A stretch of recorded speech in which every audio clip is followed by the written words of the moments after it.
My wife used to call me for her friends. So I made her pay as a neighbor and now she is begging. Lucas and Emily had been together for 6 years, 3 of which they had spent as husband and wife. In the beginning, their relationship had been filled with warmth, laughter, and a shared vision for the future. Lucas, a man who had always valued stability and commitment, had taken a significant step before their wedding. He purchased a house, ensuring that they had a place to call their own. It was legally his, but in his heart it was meant for both of them, a home where they would build their life together. The first year of their marriage was everything Lucas had hoped for. Evenings were spent cooking meals together, their laughter echoing in the kitchen as they playfully debated over recipes. They curled up on the couch, binge-watching their favorite shows, discussing their dreams and making tentative plans for children. Their bond felt unbreakable, their love a solid foundation on which they could rely. But things began to change. Emily's career in marketing started to take off, and with it, the dynamics of their relationship shifted. At first, it was subtle. Late nights at the office became more frequent, work calls bled into their personal time, and weekends that were once reserved for their quiet moments together were now consumed by business trips and networking events. Lucas understood. He was proud of her achievements and admired her ambition. He encouraged her, reassured her that he would handle things at home while she focused on her career. However, what started as support gradually turned into an unspoken expectation. The house, once their shared space, started to feel like a place Lucas maintained alone. The responsibilities of homeownership rested heavily on his shoulders. Dishes piled up in the sink, laundry baskets overflowed, and the list of household tasks stretched longer each day. Without complaint, he picked up the slack. He vacuumed, he paid the bills, he made sure there was always food in the fridge, and when Emily was too exhausted from work to lift a finger, he took care of it all. He didn't mind at first. This was marriage, partnership. He was willing to be her support system. But something else was happening. Emily wasn't just busy, she was distant. She came home exhausted but uninterested in sharing her day with him. Their conversations, once filled with excitement and intimacy, became shallow and mechanical. "How was your day?" he would ask, only to receive a distracted "fine," before she scrolled through her phone or opened her laptop to answer late-night emails. Lucas found himself eating dinner alone more often than not. The home they had built together felt emptier with each passing day. There were moments when he tried to reconnect. He planned date nights, only to be met with last-minute cancellations. He left little notes in her bag, hoping she would notice, but they went unread. He even surprised her at work with coffee once, only to find her expression unreadable, something between mild appreciation and irritation, as if he had intruded on a world where he no longer belonged. The most humiliating part wasn't just the neglect, it was the realization that he was no longer a priority in her life. Lucas began to question himself. Had he become boring? Had he done something wrong? He looked in the mirror and saw a man who had once been confident in his marriage, now reduced to someone waiting for scraps of attention, waiting for a sign that she still cared.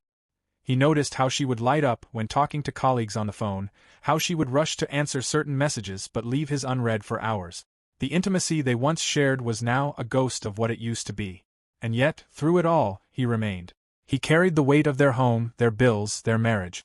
He hoped that maybe, just maybe, she would see his efforts and remember the man who had once been her best friend. But deep down, he feared that he was losing her. And worse, he feared that she didn't even care. Lucas had never felt completely comfortable around Emily's work friends. They were all successful, career-driven people who spoke in polished tones about industry trends and high-level marketing strategies. Whenever he was around them, he felt like an outsider, an observer rather than a participant in Emily's world. So when she invited him to dinner with them, something she rarely did, he was surprised. He wanted to believe it was an attempt to bridge the growing gap between them. Maybe this was her way of showing that he still mattered, that she still wanted him to be part of her life. But deep down, a quiet unease settled in his gut. The restaurant was sleek and modern, filled with professionals who spoke in the effortless language of people who belonged. Lucas sat beside Emily, his presence barely acknowledged as her friends chatted about upcoming campaigns and office drama. At first, he stayed quiet, sipping his drink, nodding occasionally when Emily or one of her friends would glance in his direction. He was used to being on the sidelines in these situations, content to let her have her world while he remained in his. Then one of her friends, a man named Jason, smirked and turned to Emily. "How's married life?" he asked, his voice light, teasing. Lucas turned to Emily, expecting a smile, maybe a playful eye roll. Instead, she laughed. Not just a chuckle, a full, careless laugh. The kind of laugh that made it clear she wasn't about to say anything kind. "Oh, please," Emily said, waving a hand. "He's just my roommate at this point." The table erupted into laughter. Lucas sat frozen, the air knocked out of his lungs. A joke, he told himself. She was just joking. That's what people did at these things. They exaggerated, they teased. He forced himself to breathe, to keep his expression neutral, but something inside him cracked. Her words weren't just careless. They were cruel. He glanced around the table. Most of her friends were laughing, nodding in agreement, as if she had merely confirmed some universal truth. Only one person didn't join in, Sarah. She shifted uncomfortably, her gaze flickering to Lucas with something that almost looked like pity. That was somehow worse. Lucas tried to swallow the lump in his throat, to push down the burning humiliation rising in his chest. He wanted Emily to look at him, to realize what she had just done. But she didn't. She was already moving on, talking about some project at work, completely unaware that she had just shattered something he wasn't sure could ever be repaired. For the rest of the night, he sat there, feeling like nothing more than an accessory to his own marriage. Lucas sat in silence on the drive home that night, replaying Emily's words over and over in his mind. Just my roommate at this point. The way she had laughed, the way her friends had agreed, it was like she had stripped away everything their marriage once was and reduced him to nothing. Something in him snapped. If she saw him as nothing more than a roommate, then that's exactly what he would be. The next morning, he made his decision. He stopped cooking for her. Every morning, he used to wake up early to make breakfast, leaving a plate for her even if she was too busy to sit down and eat with him. He would brew her coffee just the way she liked it. 2 sugars, a splash of oat milk, before heading to work. But now? He only made breakfast for himself, leaving the kitchen without a second glance at her empty plate. He stopped doing her laundry. No more folding her blouses, no more making sure her favorite work outfits were washed and ready to go. The hamper filled up with her clothes, and he ignored it. He stopped buying groceries for both of them. When he went shopping, he only bought what he needed, his favorite meals, his snacks. No more fresh produce for the salad she liked, no more expensive oat milk for her coffee, no more remembering which brand of cereal she preferred. If she needed food, she could buy it herself. Most importantly, he opened a separate bank account. For years, he had covered most of the bills, making sure their home was taken care of while Emily focused on her career. He never kept track of who spent what, he just handled things. But now? He only contributed his exact half. No more covering her expenses. If she wanted to live like she was single, she could pay like she was single. At first, she didn't notice. She was too busy, too distracted, too wrapped up in the endless whirlwind of work, networking, and late night. She didn't see the way the fridge slowly emptied of the things she liked. She didn't notice the piles of unfolded clothes in the laundry basket. She didn't even seem to realize that he had stopped asking about her day. But then, one afternoon, it all came crashing down. Lucas was in the living room when he heard it. The sharp, frustrated sound of her voice on the phone. "What do you mean declined?" A pause. "There's no way my card should be declined." Lucas didn't move. He just listened. "I don't care if the bank says I don't have enough in that account. Just run it again." Another pause. Then an exasperated sigh. "Fine. I'll use another card." A moment later, she stormed into the house, slamming her bag down on the counter. "Lucas." He looked up from his book, his face calm. "Yeah." Her eyes were blazing. "Did you move money out of our account?" He set the book down, his voice even. "No." "Then why is my card getting declined? I just tried to buy something, and they told me I didn't have enough funds." "I don't know, Emily," he said, his tone deliberately detached. Maybe because I stopped putting extra money in. She blinked. What? I opened a separate account. I only pay my half of the bills now. For the first time in a long time, Emily actually looked at him. Her expression shifted, confusion turning into something darker. Why would you do that? Lucas leaned back against the couch, arms crossed. I don't know. Maybe because, according to you, I'm just a roommate at this point. Silence. She stared at him, as if trying to process what he had just said. As if she had completely forgotten what she had said that night at dinner, the words that had shattered everything. Finally, she scoffed. Are you serious? You're punishing me for a joke. He didn't flinch. Was it a joke? She let out a frustrated breath. Oh my God, Lucas. It was just a stupid comment. I didn't mean anything by it. Right, he said coolly. Just like I don't mean anything by treating this marriage exactly how you see it. Emily's mouth opened, then closed. For the first time, she had no immediate response. No quick dismissal. No sarcastic laugh. Lucas just stared at her, waiting. And for the first time in their marriage, she was the one who didn't know what to say. Lucas sat in the dimly lit living room, staring at the blank television screen. Emily was out again, another late meeting, another work event. He had stopped asking when she would be home. He had stopped expecting anything from her at all. Ever since that night at the restaurant, when she had humiliated him in front of her friends, something inside him had shifted. She saw him as a roommate. Fine. He would act like one. The next morning, he woke up and did exactly that. He made breakfast, but only for himself. He washed his clothes, but left her laundry untouched in the hamper.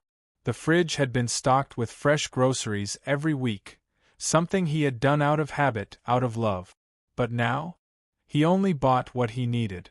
If Emily wanted something, she could get it herself. At first, she didn't even notice. She breezed through the house like a guest in a hotel, barely acknowledging him, too wrapped up in her career, her phone, whatever life she was living that no longer included him. But then the cracks began to show. One evening, she stood in front of the fridge, door open, arms crossed. Why is there nothing to eat? Lucas barely glanced up from his book. I only shop for myself now. Roommates pay for their own groceries. She frowned but didn't argue. Instead, she ordered takeout and went back to her laptop. A week later, she walked past the laundry room and scowled at the overflowing hamper. Did you forget to do the laundry? No, Lucas said simply. I did mine. Emily scoffed, rolling her eyes. Seriously? You said I was just your roommate, he said, meeting her gaze for the first time in days. I'm acting like one. She let out a bitter laugh, muttered something under her breath, and stomped off. But the breaking point came when her card got declined. Lucas was in the living room when he heard the front door slam. Emily stormed in, throwing her designer handbag onto the couch with a frustrated huff. What the hell, Lucas? She snapped, holding up her phone. My card got declined. He looked at her calmly. And, she shouted. I tried to buy shoes, and my payment didn't go through. I checked my account, and there's not enough money. Lucas leaned back, resting his arms on the couch. I opened a separate account. I only contribute my half of the bills now. Her face twisted in disbelief. You what? Since when? A while now, he said casually. Roommates don't share bank accounts. Emily's mouth opened, then closed. She looked completely thrown off, like the idea had never even crossed her mind. You're being petty, she accused, arms crossed. You know I don't have time to deal with finances. You always handled it. And now I don't, he said, his voice cold. Emily glared at him for a long moment, nostrils flaring, then let out an exasperated groan and stormed upstairs.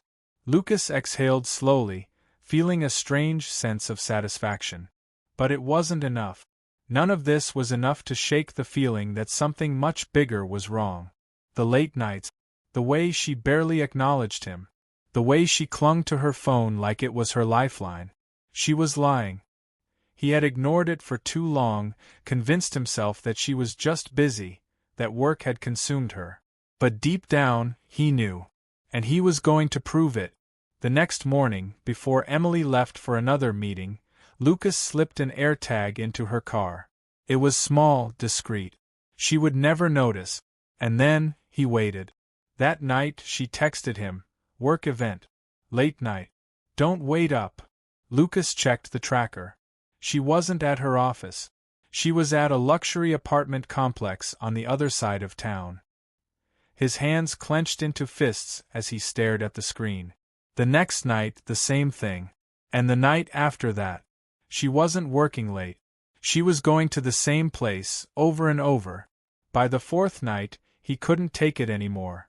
Lucas drove to the address, his heart pounding in his chest. The complex was high-end, the kind of place where the rent was more than most people's mortgages. He parked across the street, gripping the steering wheel so hard his knuckles turned white.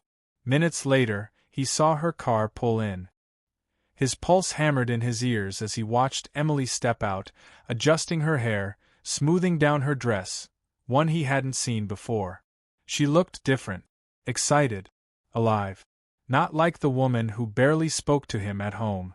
She walked toward the entrance, pulled out her phone, and typed something. Seconds later, the lobby doors buzzed open. Lucas sat there, frozen, as she disappeared inside. She wasn't just meeting someone. She was comfortable here. Familiar with it. This wasn't a one-time mistake. This was an affair. His stomach twisted, a nauseating mix of rage and humiliation washing over him. Emily wasn't just lying to him. She had replaced him. Lucas sat there for a long time, gripping the steering wheel, staring at the building where his wife, his roommate, was spending her nights. Now, he had all the proof he needed. And he knew exactly what he was going to do next. Lucas didn't waste any time. The next morning, he called a lawyer. There was no hesitation, no second-guessing. He had seen enough. Emily had made her choices. Now it was time for him to make his.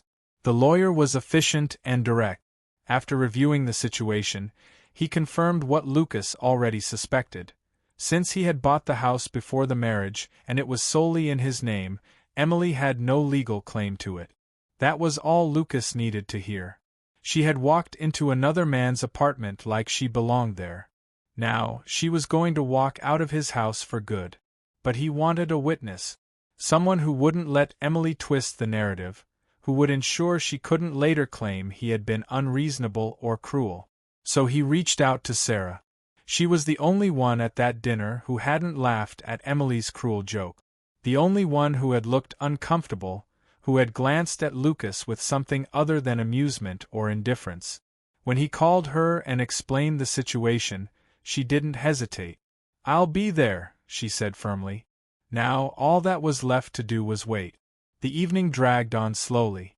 Lucas sat in the living room, his heart steady, his hands folded over the stack of divorce papers in front of him. Sarah sat nearby, quiet but present. She wasn't there for emotional support. He didn't need that. She was there to bear witness. Emily came home later than usual. She walked in, tossing her keys onto the counter, already looking distracted as she checked her phone. Then she looked up and saw them. Her brows furrowed at first, her gaze flickering between Lucas and Sarah. "What's going on?" she asked cautiously. Lucas didn't move. He simply held up the divorce papers. Emily blinked. "What?" "You need to pack your things and leave," Lucas said. His voice was steady, calm. He had played this moment over in his head so many times that now, standing in it, he felt nothing but a strange sense of relief. Emily let out a sharp laugh, the sound forced and incredulous. "Wait, this is about that roommate joke? Oh my God, Lucas, I was kidding." She rolled her eyes, glancing at Sarah. "Are you serious right now?" Lucas didn't flinch. "No. This is because you've been cheating for months." The color drained from her face. Her mouth opened slightly, but no words came out. Her fingers tightened around her phone, as if she could somehow undo reality by gripping it hard enough. "I don't know what you're talking about," she finally said, her voice quieter now, uncertain. I've been working late. I put an AirTag in your car, Lucas cut in. I know where you've been going. I saw you walk into his apartment. Silence. Emily's hands started shaking. Her breathing turned shallow. Lucas, she whispered, stepping forward. Don't, he said, his voice like steel. Just don't. She broke then. First, the rage. Her face twisted as she let out a bitter laugh. You spied on me? Wow. You always said you weren't controlling, but I guess that was a lie, huh? No wonder our marriage fell apart. You destroyed it, Lucas interrupted, his voice still eerily calm. Not me. Not the tracker. You. Emily's jaw tightened. Her eyes darted to Sarah. And what the hell is she doing here? Sarah crossed her arms, unbothered. I'm a witness. Emily scoffed. This is ridiculous. You're being dramatic, Lucas. People work through things like this. Lucas didn't even blink. I'm not working through anything with a liar. Then came the begging. Emily's anger cracked, and suddenly, she wasn't furious anymore. She was desperate. She rushed forward, reaching for his hands, but he stepped back. Lucas, please. We can fix this, she pleaded, her voice shaking. It wasn't serious. It didn't mean anything. I was stressed. I felt alone. Lucas felt nothing. You made me feel alone for years, he said. Emily shook her head frantically, tears spilling down her cheeks now. No, no, no. Please don't do this. We can go to therapy. We can. I already made my decision. The finality in his voice sent her into full-blown panic. She sobbed, gripping her hair, her breathing uneven. I made a mistake. I messed up. But I love you. No, you don't. She let out a choked sob. Lucas, please. Please don't throw everything away. Lucas exhaled slowly, then picked up the divorce papers and set them on the coffee table. I'm not throwing anything away, he said. You already did. Emily collapsed onto the couch, covering her face with her hands as she cried. Lucas didn't move. He didn't try to comfort her. He had spent too long waiting for her to love him the way he had loved her. Now, he was done waiting. He turned to Sarah. Can you stay while she packs? Sarah nodded. Of course. Emily looked up, her face blotchy with tears. Lucas. Pack your things, he said, his voice devoid of emotion. And leave. Emily packed her bags with shaky hands that night, sobbing into the fabric of every dress, every blouse she stuffed into her suitcase. She pleaded, she raged, she tried to manipulate her way back in, but Lucas was done. She had expected him to break, to give her another chance, but all she saw in his face was a quiet, unshakable resolve. And so she left. She moved in with the man she had thrown her marriage away for, believing that her affair partner would be the fresh start she needed. He had promised her excitement, passion, a life far more thrilling than the one she had with Lucas. But reality set in fast. Without the stability Lucas had provided, Emily found herself drowning in problems she had never bothered to consider. Her affair partner, Daniel, wasn't interested in taking care of her. He hadn't invited her to move in because he loved her. He had done it because it was convenient at the time. And 2 weeks later, he decided it wasn't. Emily, this isn't working, he told her one evening, his voice casual as he scrolled through his phone. I think you should go. Emily stared at him, her stomach twisting. Go where? He shrugged. I don't know. Back to your husband. He smirked, as if the thought amused him. Her face burned. We're divorced. Then back to your parents, I guess. Just like that, she was discarded. No long conversations, no second chances. She wasn't exciting anymore, just a burden. So, at 28 years old, Emily found herself dragging her suitcases up the steps of her childhood home, humiliated beyond words. Her parents hadn't been thrilled to see her. This is what happens when you throw away a good man, her mother had muttered, shaking her head. Emily didn't respond. She had no defense. Lucas, meanwhile, had moved on. Not in a reckless, impulsive way, but in the quiet, steady way of someone who had learned his worth. He and Sarah had kept in touch after the divorce. At first, it was just casual conversations, an exchange of messages, a few coffee meetups. She had been there during one of the worst moments of his life, but she never pushed, never made a move before he was ready. And that was what made it different. For the first time in years, Lucas felt like he was wanted, not just tolerated. Sarah didn't see him as a burden, a background character in her life. She valued him, respected him. And so, slowly, naturally, they became something more. It wasn't rushed. It wasn't built on desperation. It just fit. Months passed, and Lucas felt more at peace than he ever had. His house was still his. His finances were still solid. And most importantly, his heart was no longer waiting for someone who had never truly loved him. Then, one evening, he and Sarah went out to dinner. It was supposed to be a simple night, just the two of them, enjoying each other's company. The restaurant was a nice one, the kind Emily used to insist on when she wanted to flaunt a luxurious lifestyle that Lucas had mostly funded. He had just finished telling Sarah a story when he felt it. That presence, that familiar, bitter energy lingering nearby. He turned his head slightly, and there she was, Emily. She was sitting alone at the bar, stirring a drink with a vacant expression. She looked different. The confident, sharp-edged woman he had once known was gone. In her place was someone defeated. When she noticed him, her lips curled into something that tried to be a smirk, but failed. "You moved on fast," she said, tilting her glass slightly in his direction. Her voice was laced with something between resentment and exhaustion. Lucas didn't even have to respond. Sarah did. She reached for his hand, lacing her fingers through his, and smiled. "He's not just my roommate, he's my everything." Emily's smirk vanished. Her face twisted in something ugly for just a second before she scoffed, down the rest of her drink, and turned away. A moment later, she was gone. Lucas exhaled, shaking his head slightly. He hadn't needed revenge. He hadn't needed to see Emily suffer. All he had needed was this. A life where he was no longer an afterthought. A home that no longer felt empty. A love that was finally real.